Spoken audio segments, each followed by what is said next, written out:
Começou a sua aula de história, meu querido aluno. E hoje o que a gente vai estudar? Vamos estudar sobre o fim da política oligárquica e o início da era do governo de Getúlio Vargas. Do que é mesmo esse negócio aí de política oligárquica? A gente já estudou isso, você sabe o que é. A política oligárquica é outro nome para aquela política do café com leite. Aquele acordão entre Minas Gerais e São Paulo, onde eles dividiam ali a presidência da República. O primeiro presidente era paulista, o outro tinha que ser mineiro, e assim sucessivamente. Por isso eu coloquei aí esse cafezinho dentro de um círculo vermelho como se fosse algo proibido, para representar o fim dessa política oligárquica e o início do governo Getúlio Vargas. Como tudo na história é um processo, o que a gente vai entender a partir de agora é o processo que deu fim ao mando de São Paulo e Minas Gerais e levou o tal do Getúlio Vargas ao governo do Brasil na época. Então vamos lá. Dá uma olhada nesses dois camaradas aí.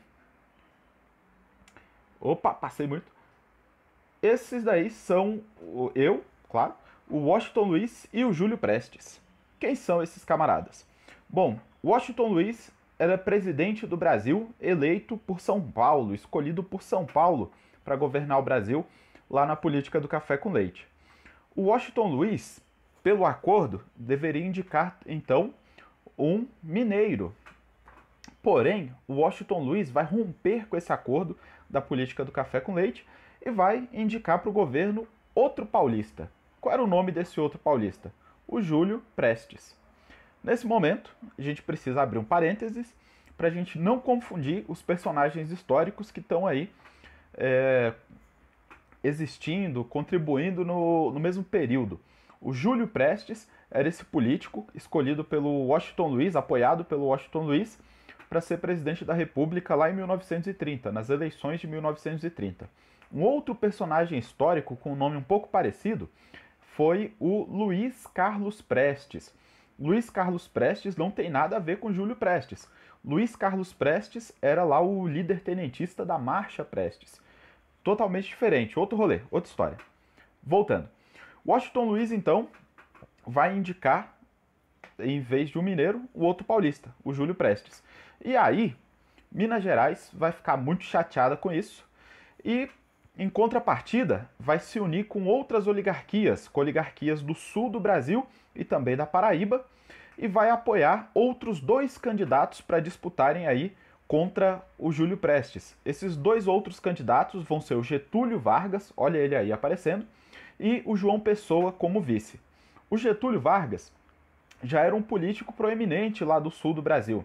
Já havia sido deputado e também tinha sido ministro da Fazenda do Washington Luiz. Getúlio Vargas já era um camarada conhecido aí na política do sul do Brasil. Eles vão concorrer então à eleição. O Washington Luiz apoiou Júlio Prestes e o governo de Minas Gerais vai apoiar o Getúlio Vargas, candidato a presidente, e o João Pessoa como vice. E aí o que vai acontecer? O sistema do voto de cabresto, do coronelismo, vai funcionar, aquele voto em que o coronel coagia, comprava, obrigava as pessoas a votarem quem ele mandava, a gente já sabe o que é o coronelismo, e vai ser eleito o Júlio Prestes. Nesse contexto aí, a gente pode dizer que essas eleições elas foram fraudadas para os dois lados, né?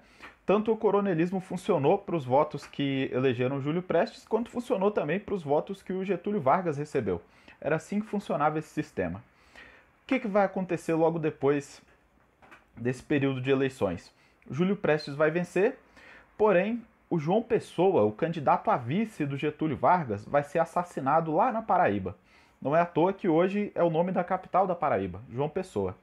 Esse assassinato do João Pessoa, junto com outras insatisfações políticas em relação ao sistema do café com leite e tal, essa república oligárquica, vão fazer com que o Getúlio Vargas, apoiado pelos tenentes, pelos tenentistas, ele venha marchando lá do Rio Grande do Sul e ele vai dar um golpe, ele vai tomar o poder para si em 1930.